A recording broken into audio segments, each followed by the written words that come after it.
Welcome to the 15-minute tech talk. We're going to talk about this past week in tech, and the only rule is that we have 15 minutes to do so. We would have had an hour, but I swear I have a good excuse, okay? The Odyssey just came out, and I have been sneaking out to watch it in all the formats that I can, okay? 70mm, 35mm, premium large format, IMAX 70mm, IMAX digital, Dolby Vision, and normal format. Infinity Vision? Oh yeah, Screen X, whatever. Yeah, maybe Screen X. No, that's Marvel.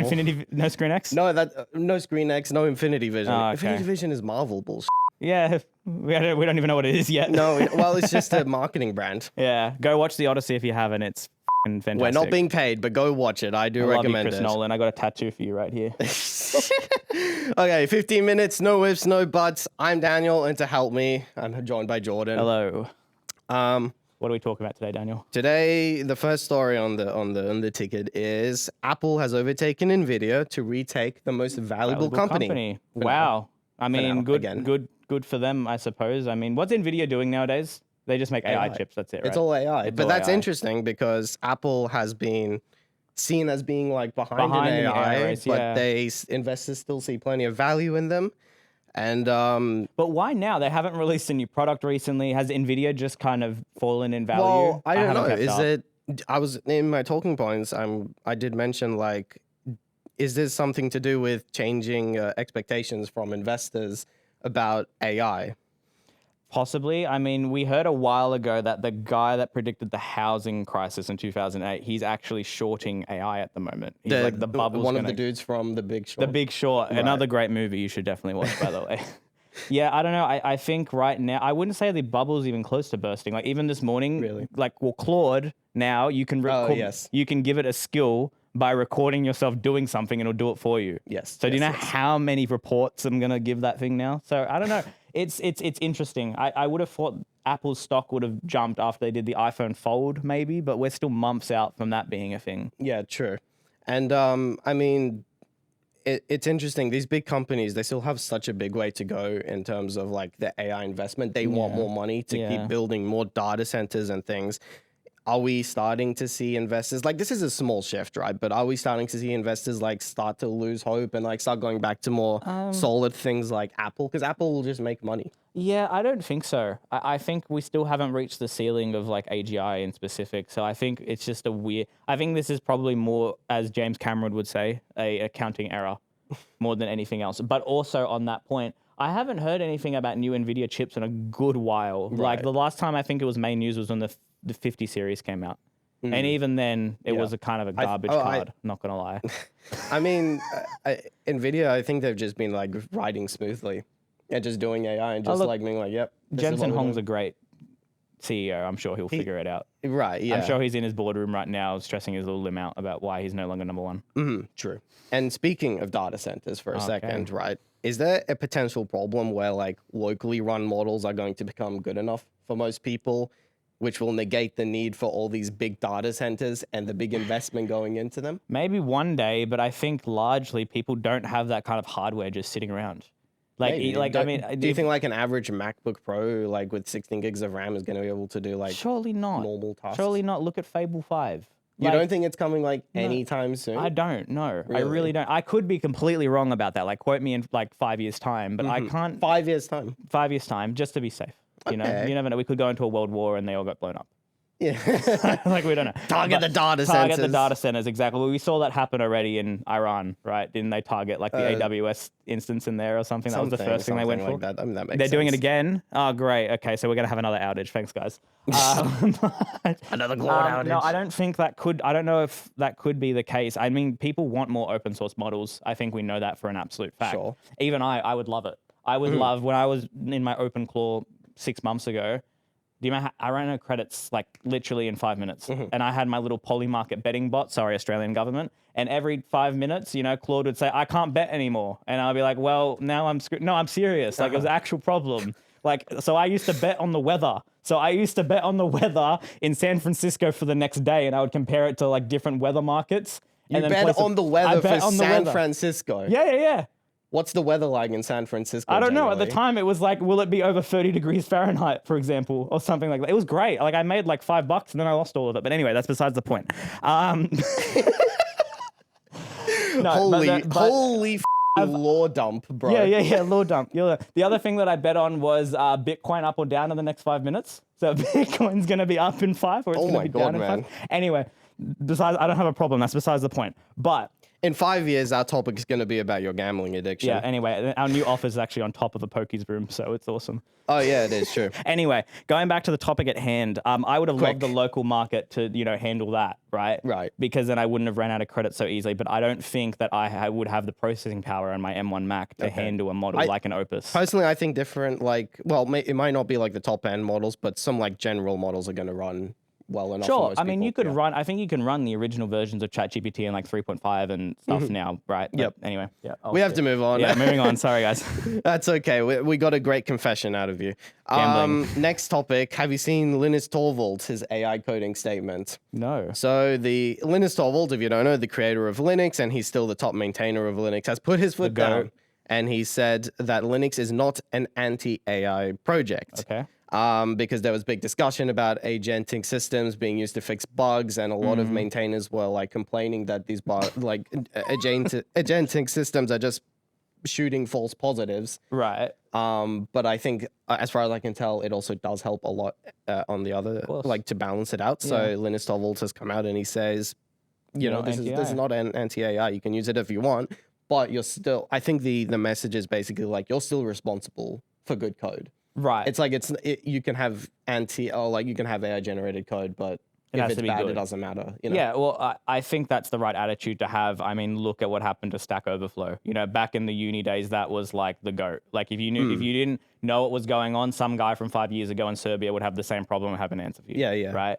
And they put a ban on all AI generated code when ChatGPT started getting popular, and now no one really uses Stack Overflow anymore. Like their numbers have dropped down. So if we don't want the same for Linux. We love Linux. The world runs on Linux. Yes, we do love Linux. Right? We absolutely adore Linux. I think if we want to stay relevant, Linux will have to, and Linux maintainers will have to be comfortable with the fact that AI will be managing their beautiful operating system that we love so much. Yeah, or the whole kernel. But yeah, I mean, it's just normal AI encoding. I mean, everyone does it now. It makes sense why an open source software would do the same, right? Yeah. I mean, even like I said a couple of weeks ago, Apple has Claude MD files now in their iOS releases, so it's just a normal thing. Of course. I saw a meme actually this week that was like when I tell Claude not to put his author credit in my Git pushes, so I seem smarter than I actually am.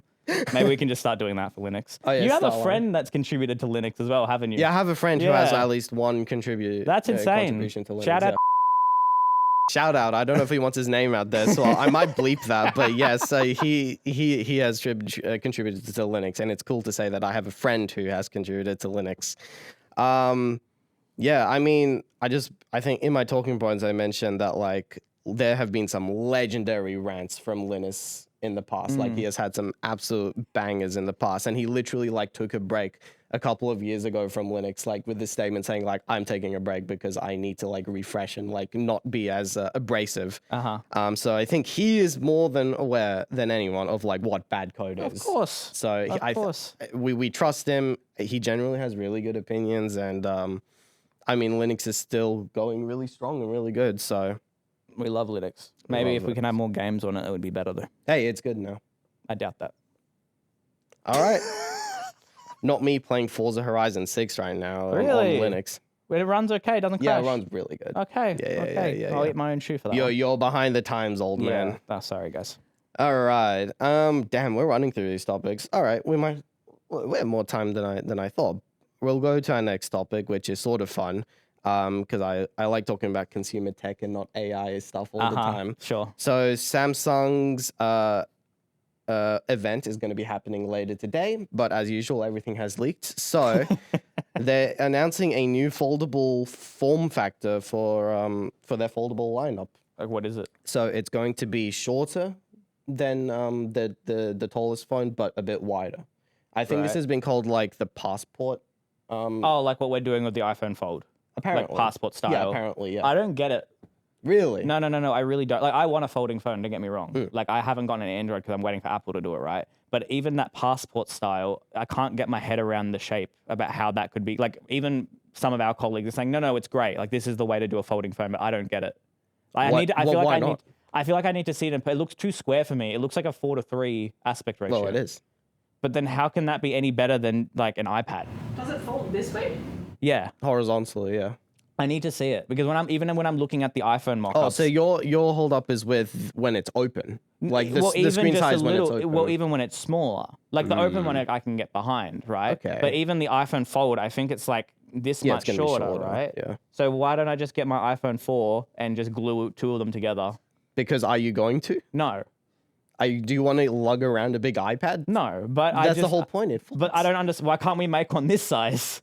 Well, Samsung have. Yeah. And they have been. So, but then why are we going backwards? Okay, here's my... I'm actually really excited for this if it's going to start making passport size more. Yeah, but you had the iPhone SE for the last 10 freaking years, like a grandpa with a home button. No, not 10 years, 6 years. Okay, round up, buddy. Okay, buddy. And I will say, no, the reason I'm excited is because I like small screens. Why? Because they're way easier to use. I don't want to have two hands to do You don't need two hands. You can use that triple tap and it lowers your screen for you. No, what? You know, there's like that. That is garbage. That is the worst feature. What about Who uses that feature? No. I remember when that came out in 2014 and I was just like, what is this? Hold on. You can even move. If I hold this, I can move it to one side so I can only type with one finger. Are you ever doing that? Yeah. When I'm on the metro, I will one finger it. You're the crazy one for using that feature. I'm not the crazy one. Why do I want to go back to 2012? Leave it in 2012. What the hell? Okay, no, man. Okay, the other day I was out. It was raining. I had an umbrella in one hand. I was forced to use my phone with one hand. I was doing like hand gymnastics to get to like the corner of my screen. Go back to I'm the just SE. like, my phone's gonna fall out of my hand. My new iPhone 17 Pro. Oh, shout out iPhone 17 Pro. It's a good phone. Okay. There you go. And its screen's bigger, right? The screen is bigger. And it's good, and right? I'm annoyed. You're annoyed. I'm annoyed. There is no flagship phone in 2026 that's smaller than 6 inches. And it's a travesty. We have a question from the audience. Yes. From the audience. If it opens, isn't it bigger? Okay. So yes, that's why I'm excited about this. The cover screen is a smaller phone. If this is what we need to do to get back to smaller screen sizes, then like this is great. You have the option for small, and then when you want a big screen, you open it up. See, I would love to flip it out and have a bigger screen. It's going to be bigger than this. I understand that. Sure. But when I'm on my desk in the middle of the day and little Timmy messages me, I don't want to pick Who's up little Timmy? I don't know, my cousin or something, right? But if I have this little screen sitting on my desk, right, it just annoys me. It's on your desk though. You're not. But I don't know. I don't know. It's just like, So why are we going smaller? We went bigger. Bigger is better. Size doesn't matter, Daniel. Well, hold on. Is that a Max? No, this is a Pro. Why didn't you buy the Pro Max? I didn't want it. Why? It's too expensive. I'm poor, Daniel. I'm poor. Okay, buddy. Sure. You could. Okay. Fine. Fair enough. It is like a few $100 extra for the big phone. I don't understand why we can't just make 2 of these. Well, that's the same size as an iPad Mini. Well, which you got to was the open your whole point. mind, you know? I don't want to open my mind. I want to open my phone. I mean, open your mind and switch to Android if you want that. I will reserve my judgment for when the iPhone Fold comes out, and we'll have a podcast debating about whether it should have been bigger. Okay. Yeah. Because that is the rumor. It will be passport sized, right? This is like going back to the iPod Nano. Like we just, for some reason, every couple of years, we just start shrinking things. Yeah. Yeah. I mean, I don't know. Apple seemed to be on board with going smaller recently, right? Because like the Air came out, the iPhone Air. Oh yeah, that's right. Yeah, with the little one camera. One camera. I've seen one person use it. Yeah, I think someone in our office uses it. Yeah, Steven has one. Yeah. And it looks sleek. To be fair, it does look sleek. Really sleek. It does look sleek. But the screen isn't smaller, so I don't really care about it. Okay, yeah, fair enough. Daniel likes small things, guys. Yeah, it's So why don't you cut your hair short? That's small. Small, not short. How much time do we have? Oh, we have 50 seconds. I mean, I don't know what to talk about. We did our big discussion, and this was sort of what I wanted to end on. Anyway. You wanted to end on the phone. Okay. I didn't expect us to have such a heated argument about screens. So you like big screens? I like big screens. Yeah. Well, even my monitor at home is 32 inches. I refuse to go under 32. Monitor screens are fine. So how is it different to a phone? What do you mean? I work on this more than my damn laptop. Okay, but like I want it to be easy to use in one hand. It is easy to use. It's not super easy. Look, done. Oh, sorry. Actually, this is so against my point right now. But You see, but we're look, making type. no. Hello, I am We're on a making podcast. compromises to make it easy for one-handed. We're doing stupid Exclamation, triple exclamation, tap, exclamation. See how easy stupid that like was? keyboard One going hand, to one way. One hand, big screen. That's a compromise. No, Fuck